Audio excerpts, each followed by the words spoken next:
Now, the American state of Minnesota is home to the largest community of Somalis outside Africa. Far from the country of their birth, Somalis there wanted to preserve their culture and pass it on to the next generation. With this in mind, they opened what is now the world's only Somali museum. Farhan Jamali travelled to Minneapolis to find out more.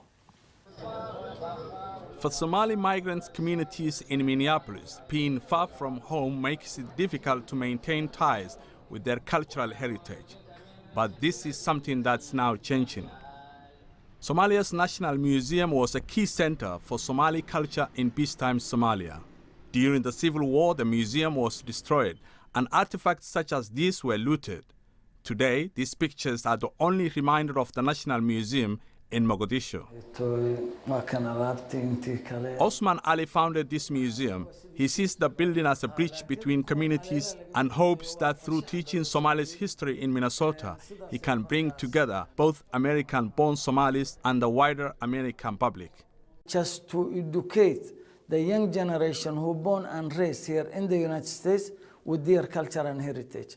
So that's my goal, to educate this young generation, at the same time to educate the non-Somalis with the Somali culture and just to know who they are and where they come from. Most museums are stationary, but not the Somali one. Not only do they take out their artifacts in a mobile unit to the community, but also their cultural aspect in the form of Somali dance. Dancing to raise awareness about rising Islamophobia at this community center, some of these dancers were born in Somalia, others in the United States.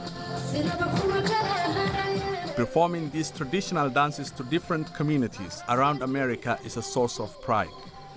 Thousands of people are coming to see our culture and what it looks like and how we play. It's kind of beautiful because people love it and people will know that we are a people that represents Somalia. They say a community without cultural heritage no longer exists, so I am very proud to show that the Somali people have an important heritage. If we forget this, I will lose my identity. For now, this museum serves as the only place where the Somali community can immerse themselves in a culture and heritage left far behind in Africa. They hope it will inspire others in Somalia to build their own museum to safeguard a history which will otherwise be lost in conflict. Farhan Jamali, BBC News, Minneapolis. Now to Auckland.